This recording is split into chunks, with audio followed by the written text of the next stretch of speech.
Good morning. We discussing today uh, spectroscopy techniques, Unit 2. Unit 2.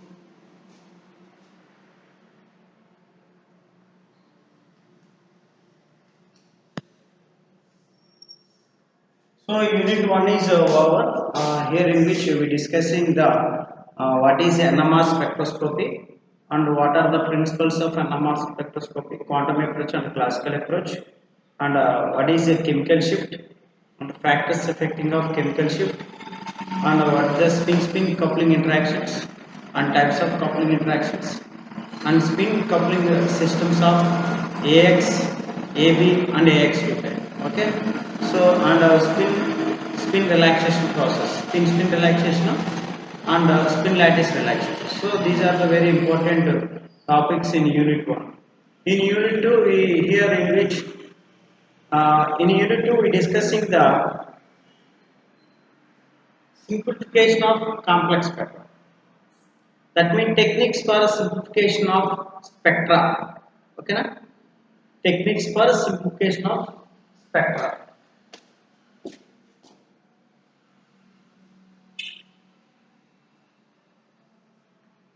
Techniques for simplification of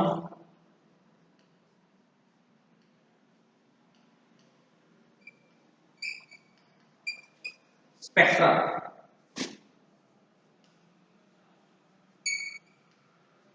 అంటే మన NMR spectra ఏదైతే పొందుతున్నామో so ఓకేనా, NMR spectra ఏదైతే మనకి వస్తుందో ఆ ఎన్ఎంఆర్ స్పెక్ట్రాని సింప్లిఫికేషన్ టెక్నిక్స్ ఇచ్చేసి స్పెక్ట్రాని సింప్లిఫికేషన్ చేయడం అన్నమాట. స్పెక్ట్రాని సింప్లిఫికేషన్ చేయడం అంటే ఏంటి? ఓకేనా, what is the simplification of spectra? Spectra simplification means here స్పెక్ట్రాని సింప్లిఫికేషన్ చేయడం అంటే ఏంటి అంటే ఏదైతే మనకి ఎన్ఎంఆర్లో స్పెక్ట్రల్ లైన్స్ వస్తున్నాయో ఓకేనా, we applying the spectral lines for the compound. ఈ స్పెక్ట్రల్ లైన్స్ ఒకదాంతో ఒకటి మెర్జర్ అవుతుంది. For example more number of signals. For example ఇప్పుడు single line, doublet 2 line spectrum. Singlet అంటే ఏంటి? 1 లైన్ స్పెక్ట్రమ్. సింగిలెట్. డబులెట్ అంటే 2 లైన్ స్పెక్ట్రమ్. ట్రిప్లెట్ అంటే 3 line spectrum. Quartet అంటే 4 line spectrum. And pentet 5 line spectrum. And sextet 6 line spectrum.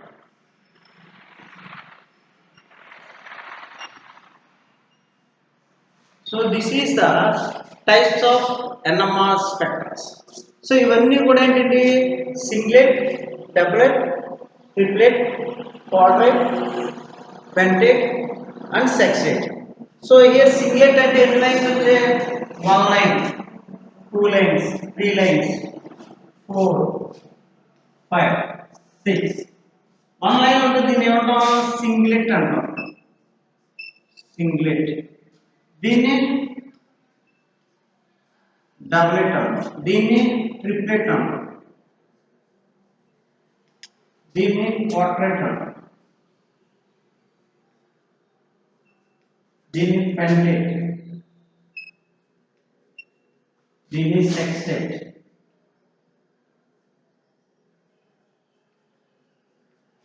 So ఈ విధంగా అక్కడ ఉన్న స్పెక్ట్రల్ లైన్స్ ఆధారంగా singlet, doublet, triplet, quartet, pentet and సెక్స్టెట్ ఈ విధంగా లైన్స్ అనేది వస్తుంది. ఇప్పుడు ఒక మాలిక్యూల్ కనుక తీసుకుంటే, ఏదైనా మాలిక్యూల్ తీసుకున్నాం అంటే బల్కియర్ మాలిక్యూల్ తీసుకున్నాం, అందులో ఒక 3-4 నాన్ ఈక్వలెంట్ ప్రోటాన్స్ ఉన్నాయి అనుకున్నాం. అంటే 3-4 నాన్ ఈక్వలెంట్ ప్రోటాన్స్ ఉన్నాయి అనుకున్నాం.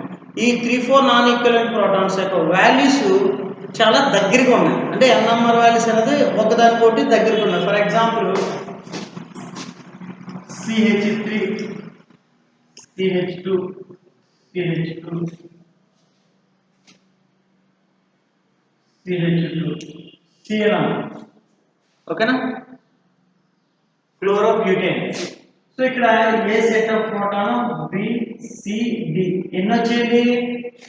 నాలుగు డిఫరెంట్ నాన్ ఈక్వలెంట్ ప్రోటాన్స్ అనేది వచ్చాయి. 4 డిఫరెంట్ నాన్ ఈక్వలెంట్ ప్రోటాన్స్ ఉన్నాయి. ఓకేనా? అంటే 4 సెట్ ఆఫ్ ప్రోటాన్స్.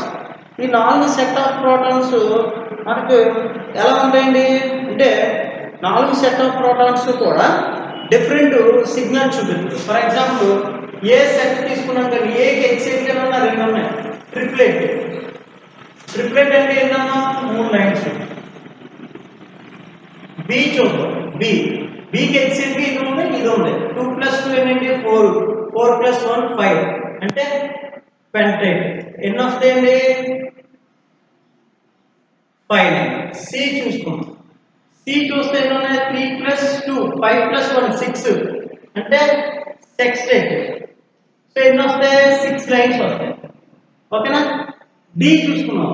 ట్రిప్లెట్. డికి అంటే ట్రిప్లెట్. ఇప్పుడు దీని వాల్యూస్ చూద్దాం. దీని యొక్క n నెంబర్ వాల్యూస్ చూద్దాం.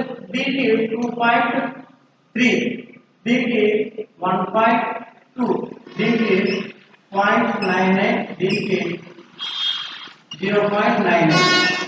ఇప్పుడు చూడండి ఈ వాల్యూస్ స్పెక్ట్రమ్ మీద ఎలా ఉంటాయి? చాలా దగ్గరగా ఉన్నాయి. 0.98, 0.99, 1.2, 2.3. ఇప్పుడు ఈ వాల్యూస్ అన్ని చాలా దగ్గరగా ఉన్నాయి కాబట్టి స్పెక్ట్రమ్ గా చూస్తే ఆ స్పెక్ట్రమ్ లో ఈ లైన్స్ అన్ని కూడా ఏమంటాయి? చాలా దగ్గరగా వచ్చేస్తాయి. చాలా దగ్గరగా క్లోజ్ ప్రాక్సిమిటీ. ఈ లైన్స్ అన్ని కూడా ఎప్పుడైతే ఇన్ని లైన్స్ ఉన్నాయో దీనికి 3, దీనికి 5, దీనికి 6, దీనికి 3. సో ఈ నెంబర్ ఆఫ్ లైన్స్ అన్ని కూడా ఏమవుతాయంటే డిఫరెన్షియేషన్ అనేది చాలా తక్కువగా ఉంటుంది. ఎందుకని అక్కడ దానికి మనకి ఏదైతే తీసుకున్నామో స్పెక్ట్రా, ఆ స్పెక్ట్రంలో ఈ వాల్యూస్ ఎన్ఎంఆర్ వాల్యూస్ యొక్క డిఫరెన్సెస్ ఎప్పుడైతే తక్కువ ఉందో లైన్స్ అన్ని కూడా క్లోజ్ ప్రాక్సిమిటీ అంటారు. దాన్నే కాంప్లెక్సిటీ అని కూడా అంటాం. ఎప్పుడైతే లైన్స్ అన్ని దగ్గరగా వచ్చాయో బల్కియర్ లైన్స్ ఉంటాయి, దాన్ని ఏమంటాం? కాంప్లెక్సిటీ. సో ఎప్పుడైతే కాంప్లెక్సిటీ వచ్చిందో అప్పుడు దానికి ఏమైపోతాయి అంటే అప్పుడు ఆ లైన్స్ ఏమవుతాయంటే మనకి ఐడెంటిఫై చేయడం అనేది దేన్ని అంటే ఏ సెట్ దా, బిదా, సిదా, డిదా అనే లైన్స్ని మనం ఐడెంటిఫై చేయడం అనేది డిఫికల్ట్ అవుతుంది అని అంటున్నాడు అనమాట. ఈ డిఫికల్ట్ అయిన దాన్ని మనం సింప్లిఫికేషన్ చేయాలంటే చేయడం కోసం కొన్ని టెక్నిక్స్ యూజ్ చేస్తాం. ఓకేనా? ఈ డిఫికల్ట్ అయిన దాన్ని సింప్లిఫికేషన్ చేయడం కోసం కొన్ని టెక్నిక్ యూజ్ చేస్తాం. ఆ టెక్నిక్స్ ఏంటంటే simplification techniques for simplification of spectra. Spectra అంటే ఏంటంటే ఈ లైన్స్ అన్ని ఎందులో వస్తున్నాయో ఆ లైన్స్ మనం అంటాం స్పెక్ట్రా అని అంటాం. కాబట్టి దీన్ని ఏమంటే techniques for the simplification of spectra. A spectra? Complex spectra.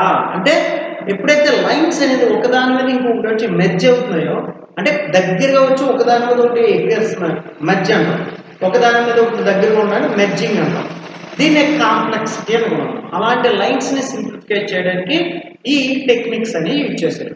ఈ టెక్నిక్స్ని డ్యూటేరియం ఎక్స్చేంజ్ కానీ, ఓకేనా, స్పిన్ డీకప్లింగ్ కానీ, స్పిన్ టిక్లింగ్ కానీ, న్యూక్లియర్ ఓవరాజర్ ఎఫెక్ట్ కానీ, ఇండోర్ కానీ, ఎఫ్టీఎన్ఎంఆర్ కానీ, సాల్వెంట్ ఎఫెక్ట్ కానీ, ఇలా different kinds of factors influencing అనేది reagent, solvent reagents, chemical shift reagents. ఓకేనా? కెమికల్ షిప్ రియేజెంట్ ఇక్కడ లాంథనైడ్ షిప్ రియేజెంట్స్ అని యూజ్ చేస్తాం. Some reagents are also used to simplification of the spectrum అన్నమాట. ఇవి మనకి ఈ సెకండ్ యూనిట్ లో ఉన్న సిలబస్. ఓకేనా? సో ఈ సెకండ్ యూనిట్ లో ఉన్న టెక్నిక్స్ అన్ని కూడా దేనికి ఉపయోగిస్తామంటే the techniques for the simplification of spectra.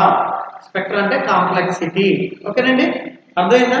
So ఇప్పుడు మనం ఇందులో important short answer question deuterium exchange. First topic is deuterium exchange. Deuterium exchange అంటే ఏంటి చూద్దాం. Deuterium exchange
deuterium exchange.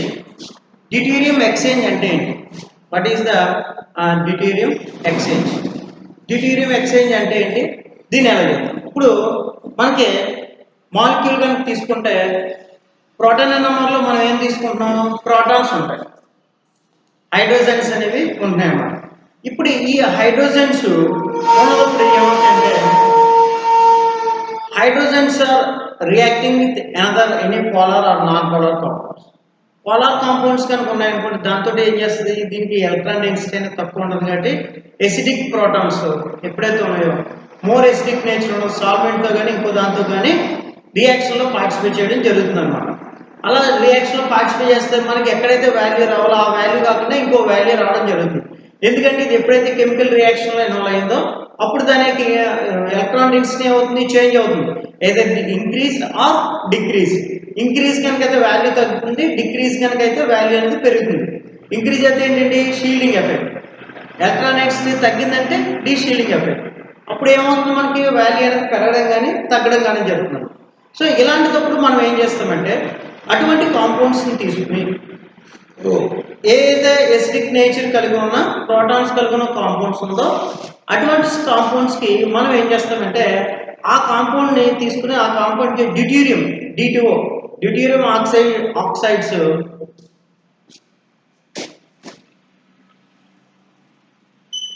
Deuterium oxide అనేది కనుక యాడ్ చేస్తే అది ఏమవుతుందంటే అందులో ఏదైతే హైడ్రోజన్స్ ఉన్నాయో ఆ హైడ్రోజన్స్ తోటి ఈ డ్యూటీరియం అనేది ఎక్స్చేంజబుల్ అవుతుంది అన్నమాట. అంటే ద హైడ్రోజన్స్ ఆర్ రీప్లేసింగ్. ఇందులో మనం ఏదైతే సాల్వెంట్ యూజ్ చేస్తామో ఆ సాల్వెంట్స్లో ఉన్న హైడ్రోజన్కి బదులు మనం ఏం చేస్తాము? డ్యూటీరియం ఎక్స్చేంజ్ అంటే డ్యూటీరియం కంటైనింగ్ కాంపౌండ్స్ని యాడ్ చేస్తాము. ఇప్పుడు ఈ కాంపౌండ్ ఎందులో సాల్యుబుల్ అవుతుంది? డ్యూటీరియం సాల్వెంట్లో సాల్యుబుల్ అవుతుంది. డ్యూటీరియం సాల్వెంట్లో సాల్యుబుల్ అయితే ఈ డ్యూటీరియం అనేది మనకి రియాక్షన్లో పార్టిసిపేట్ చేస్తుందండి? పార్టిసిపేట్ చేయదు. So deuterium cannot react with the hydrogen atoms. అప్పుడు మనకి ఏమవుతుందండి? మనకి ఏదైతే కాంపౌండ్లో హైడ్రోజన్స్ ఉన్నాయో అది రియాక్టబుల్ ఉందో ఆ రియాక్టబుల్ ఉన్న హైడ్రోజన్స్ అనేది దేంతో కూడా రియాక్షన్లో పార్టిసిపేట్ చేయదు. పార్టిసిపేట్ చేయకపోవడం వల్ల మనం ఏదైతే దానికి వాల్యూ రావాలనుకుంటున్నామో అదే వాల్యూ అనేది దానికి రావడం జరుగుతుంది. అప్పుడు మనం దాని వాల్యూని క్యాల్కులేట్ చేయడం అనేది చాలా ఈజీ అవుతుంది. అదర్వైజ్ ఇది కనుక సాల్వెంట్ మాలిక్యూల్తో కనుక మనం తీసుకున్న శాంపుల్ మాలిక్యూల్ కనుక సాల్వెంట్తో కనుక రియాక్ట్ అయింది అనుకోండి, సాల్వెంట్తో రియాక్ట్ అయితే ఏమవుతుంది? మనకి వాల్యూస్ అనేది చేంజ్ అయిపోతాయి. వాల్యూస్ చేంజ్ అయిపోతే మనకి యాక్యురేట్ వాల్యూస్ అనేది రావడం జరగట్లేదు. యాక్యురేట్ వాల్యూస్ రాకపోతే మనం క్యాల్కులేట్ చేయడం ఇబ్బంది కదండి. సో అందుకని చెప్పేసి ఇక్కడ మనం దీన్ని ఏం యూజ్ చేస్తామంటే డ్యూటీరియం సాల్వెంట్స్ని యూజ్ చేయడం జరుగుతుంది అనమాట. ఈ డ్యూటీరియం సాల్వెంట్స్ యూజ్ చేయడం వల్ల మనకి ఏమవుతుందంటే మనకి అక్కడ అది దేనితో కూడా రియాక్ట్ అవ్వట్లేదు. ఈ డ్యూటీరియం సాల్వెంట్స్ని రియాక్ట్ ఫర్ ఎగ్జాంపుల్ కీటోన్స్ తీసుకుంటే కీటోయినాల్ ఫార్మేషన్ అనేది జరుగుతుంది. ఓకేనా? For example ketones.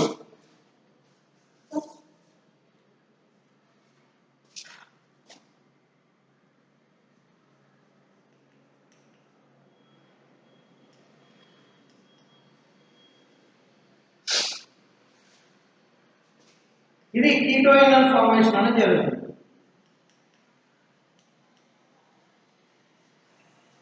ఇది కీటోయినల్. దీనికి డ్యూటీరియం కనుక యాడ్ చేస్తే this hydrogen is replaced with deuterium.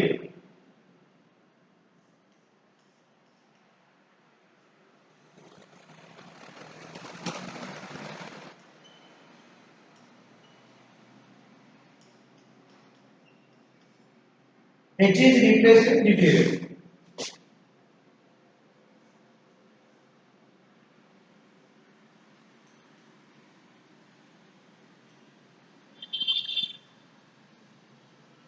So ఈ విధంగా ఇక్కడ హైడ్రోజన్ అనేది ఏమైందండి? హైడ్రోజన్ ఇక్కడ హైడ్రోజన్ ఏదైతే ఉందో ఇది కీటోయినల్ ఫామ్ లో మోర్ ఎసిడిక్ నేచర్. ఒకనా త్వరగా లీవ్ అయిపోతుంది ఈ హైడ్రోజన్.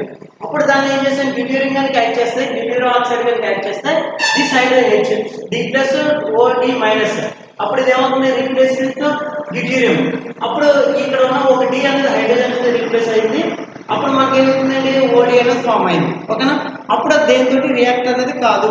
అప్పుడు దానికి మనం ఏమైందంటే మళ్ళీ దాన్ని తీసేస్తే ఇక్కడ హెచ్ బదులు డ్యూటేరియం అనేది ఎక్స్చేంజబుల్ అయిందన్నమాట. ఈ విధంగా hydrogens is replaceable with deuterium is called as the deuterium exchange. The general procedure is to add a few drops of deuterium ని శాంపుల్ తో కలిపి vigorous shaking కనుక చేస్తే అప్పుడు హైడ్రోజన్స్ అన్ని కూడా రీప్లేస్ విత్ దాంతో డ్యూటేరియం తో రీప్లేస్ అవుతుంది. మళ్ళీ రియాక్షన్ కంప్లీట్ అయిపోయిన తర్వాత డ్యూటేరియం రిమూవ్ చేయాలి అంటే ఏం చేయాలంటే దాంట్లో ఎక్సెస్ నెంబర్ ఆఫ్ వాటర్ కనుక వేస్తే వాటర్ కనుక వేస్తే డ్యూటేరియం అనేది మనకి సెపరేటెడ్ అవుతుంది కాంపౌండ్ నుంచి. మళ్ళీ యాజ్ యూజువల్గా మనకి కాంపౌండ్ వస్తుంది అన్నమాట. సో ఈ విధంగా జరిగిందని మనం అంటాం డ్యూటేరియం ఎక్స్చేంజ్ అని అంటాం. సో బేసికల్గా ఇక్కడ ఎన్ఎంఆర్ఎస్ కాంపౌండ్లో ఎన్ఎంఆర్ స్పెక్ట్రోస్కోపీలో సాల్వెంట్స్ కింద దేన్ని తీసుకుంటామంటే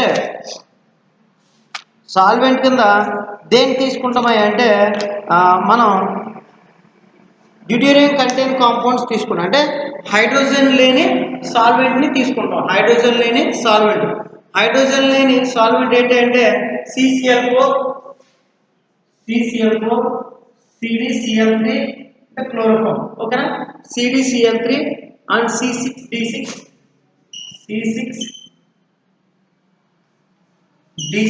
benzene, deuterium benzene and D2O,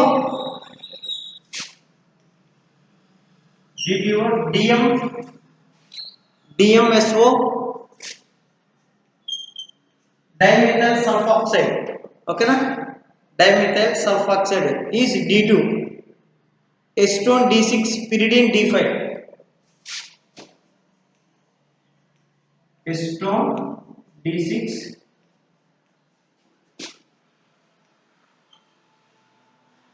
pyridine D5. D6 అంటే acetone లో CH3 CO CH3 కదా, అవి రెండు 6 హైడ్రోజన్స్ బదులు 6 deuterium.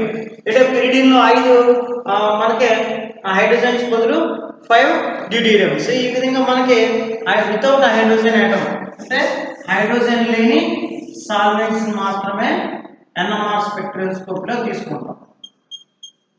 Very important competitive exam questions. మీకు ఫర్దర్గా ఎగ్జామ్స్ రాసిలో దీన్ని అడుగుతుంది. Which solvents are used in NMR spectroscopy without reacting the molecule అని అంటే హైడ్రోజన్ లేనిది ఏదైనా తీసుకోవాలన్నమాట. హైడ్రోజన్ తీసుకుంటే ఏముందంటే polar solvents may react with the polar compounds. అక్కడ హైడ్రోజన్ పోలార్ కాంపౌండ్స్ కనుక తీసుకుంటే హైడ్రోజన్ బాండింగ్ ఫామ్ అయ్యే అవకాశాలు ఎక్కువ ఉంటుంది కాబట్టి దాన్ని తీసుకోండి, ఓకేనండి. Next spin decoupling.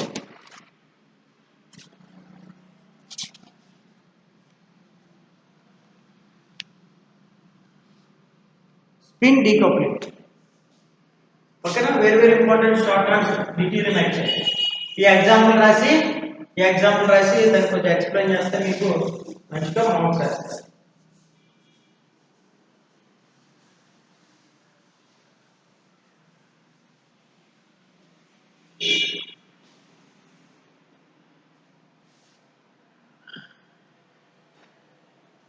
Next one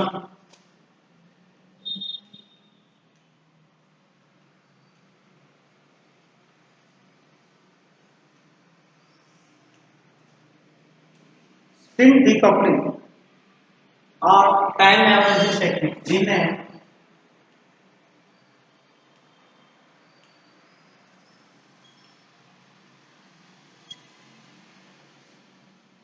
time average technique అని కూడా అంటారు. Spin decoupling or time average technique, ఓకేనా. So spin decoupling technique are used as spin decoupling అంటే దీన్నే డబుల్ రెజొనెన్స్ స్పెక్ట్రోస్కోపీ అని కూడా అంటారు. దీని ఏమంటే spin decoupling or double resonance. So here ఇక్కడ ఏం జరుగుతుంది అంటే ఈ spin decoupling or double resonance లో మనకి ఏదైతే మాలిక్యూల్ ఉందో AB అనే సిస్టమ్ తీసుకున్నాం. AB అనే రెండు నాన్ ఈక్వలెంట్ మాలిక్యూల్ తీసుకున్నాం. AB అనే ఒక సిస్టమ్ తీసుకున్నాం. ఇప్పుడు AB సిస్టంలో A can react with B. ఏని రిఫరెన్స్ గా కనుక తీసుకుంటే B అనేది నైబరింగ్ ప్రోటాన్ అవుతుంది, ఓకేనా. సో ఇప్పుడు A can react with B, ఓకేనా. సో అలాగే బిని రెఫరెన్స్ గా కనుక తీసుకుంటే A of the neighbourhood, B can react with A neighbourhood తోటి.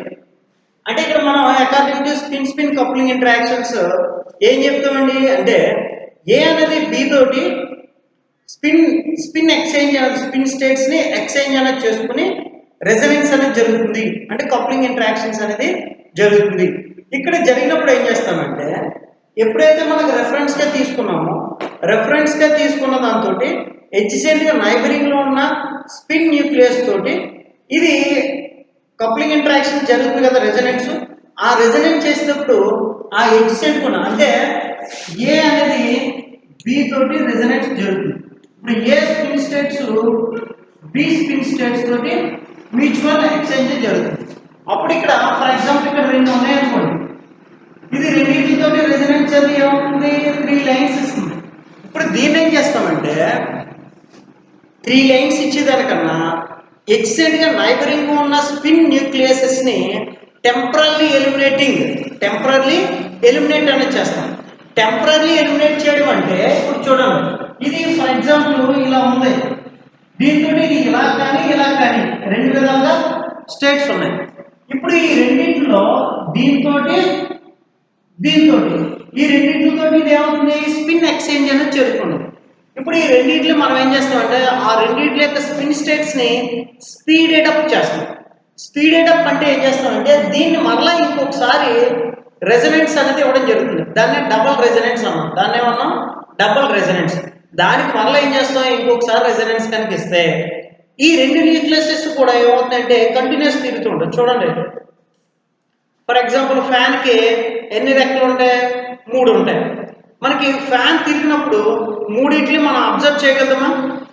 అబ్జర్వ్ చేయలేం. ఎందుకని అది కంటిన్యూస్ గా తిరుగుతూ ఉంటుంది కాబట్టి cannot identifying the which one is 1 2 3 ఇది ఒకటోది రెండోది ఇది మూడోదని మనం చెప్పడం కుదరదు. ఎందుకని కుదరదు? అది స్పీడ్ గా తిరుగుతుంది.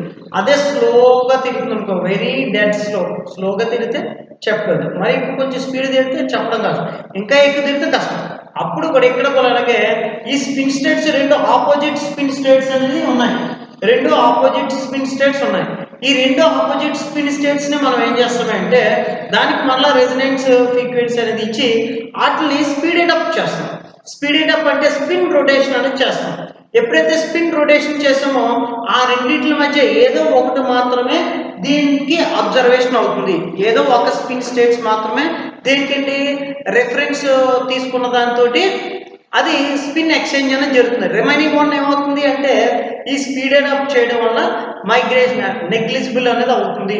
అంటే దాంతో మైగ్రేట్ అయిపోయి దాంతో రెజొనెన్స్ లోకి స్పిన్ ఎక్స్చేంజ్ అనేది జరగదు. అంటే ఏదైతే రెఫరెన్స్ తీసుకున్నామో ఆ రెఫరెన్స్ తోటి ఎడ్జసెంట్ గా ఉన్న న్యూక్లియసెస్ ని ఓకేనా స్పిన్ స్టేట్స్ ని మనం ఏం చేస్తున్నాం temporary eliminating by the nucleases the reference nucleus, temporarily eliminating the spin states of that nucleus by the coupling interactions of this reference proton. ఆ విధంగా కనుక చేస్తే దాన్ని మనం ఏమంటామంటే అప్పుడు 2 లైన్ స్పెక్ట్రమ్ రావాల్సింది ఇప్పుడు ఎన్ని వస్తుందండి 1 లైన్ స్పెక్ట్రమ్ అని వస్తుంది. ఈ 2 లైన్ స్పెక్ట్రమ్ 1 లైన్ స్పెక్ట్రమ్ ఎందుకు చేస్తున్నామా అంటే only because of number of lines వచ్చే కొద్ది మనకి ఏమవుతుంది క్లమ్సీ అనేది వస్తుంది, కాంప్లెక్సిటీ అనేది వస్తుంది, ఒకదాని మీద మైగ్రేషన్ అనేది జరుగుతుంది, మెర్జింగ్ అనేది జరుగుతుంది. కాబట్టి ఆ మెర్జింగ్ అనేది జరగకుండా 4 లైన్స్ వచ్చే స్పెక్ట్రాన్ని 2 లైన్స్ చేస్తాం, 6 లైన్స్ వచ్చే స్పెక్ట్రాన్ని 3 లైన్స్ చేస్తాం. ఇలాగ నెంబర్ ఆఫ్ సిగ్నల్స్ ఏదైతే వస్తుందో ఆ సిగ్నల్స్ అన్నిటిని కూడా తగ్గించుకోవడానికి అవుతుంది. అప్పుడు ఏమవుతుందంటే మనకి 1 లైన్ స్పెక్ట్రమ్ మాత్రమే వస్తుంది. ఫర్ ఎగ్జాంపుల్ ఏబి సిస్టమ్ కి 2 లైన్ స్పెక్ట్రా రావాలి, ఇది ఏకి ఇది బికి, కానీ ఇక్కడ ఎన్ని వస్తున్నాయి దీనికి డబులెట్ దీనికి డబులెట్, కానీ దీనికి ఎన్ని వస్తున్నాయి సింగ్లెట్ మాత్రమే వస్తుంది. ఓకేనా? సో ఆ విధంగా నెంబర్ ఆఫ్ లైన్స్ ని మనం డిక్రీజ్ అనేది చేస్తాము. ఆ విధంగా చేయడం వల్ల మనకి ఏమవుతుందండి సింప్లిఫికేషన్ ఆఫ్ కాంప్లెక్స్ స్పెక్ట్రమ్. అంటే ఏదైతే నెంబర్ ఆఫ్ లైన్స్ వచ్చో ఆ నెంబర్ ఆఫ్ లైన్స్ ని తగ్గించవచ్చు అని అంటారు అన్నమాట. So this is not also completely దీనికి కాంప్లెక్సిటీని మనం సింప్లిఫై చేయడానికి ఈ డబుల్ రెసిడెన్స్ అనే స్పిన్ డీకప్లింగ్ అనేది ఒకటే అవ్వట్లేదు. It is not a permanent solution for the simplification of the complexity. It is one of the assumption to the simplification of the complex spectra. అర్థమైందండి. So కాబట్టి ఇక్కడ మనకి 2 లైన్స్ ఏదైతే ఉందో ఆ 2 లైన్స్ని మనం ఏం చేస్తున్నాం, 1 లైన్ చేయడం జరుగుతుంది. అలాగే 3 లైన్స్ని 4 లైన్స్ని 2 లైన్స్, 6 లైన్స్ని 3 లైన్స్, అలా నెంబర్ ఆఫ్ ఎన్నైతే వస్తుందో దాన్ని తగ్గిస్తాం. ఎలా తగ్గిస్తున్నాం అంటే అందులో ఉన్న స్పిన్ స్టేట్స్ని మనం స్పీడెడ్ అప్ చేయడం వల్ల తగ్గుతుంది. దాని ద్వారా మనకి సింప్లిఫికేషన్ ఆఫ్ కాంప్లెక్స్ స్పెక్ట్రా అనేది వస్తుంది. దీని ఏమంటారంటే by spectra relatively complex molecules by temporarily eliminating the spin coupling interaction. అంటే relatively complex molecule అంటే ఒకదానితో కప్లింగ్ ఇంటరాక్షన్ ఏదైతే జరుగుతుందో అందులో మనకి temporarily eliminating the spin coupling interactions between the various nuclei in the molecule.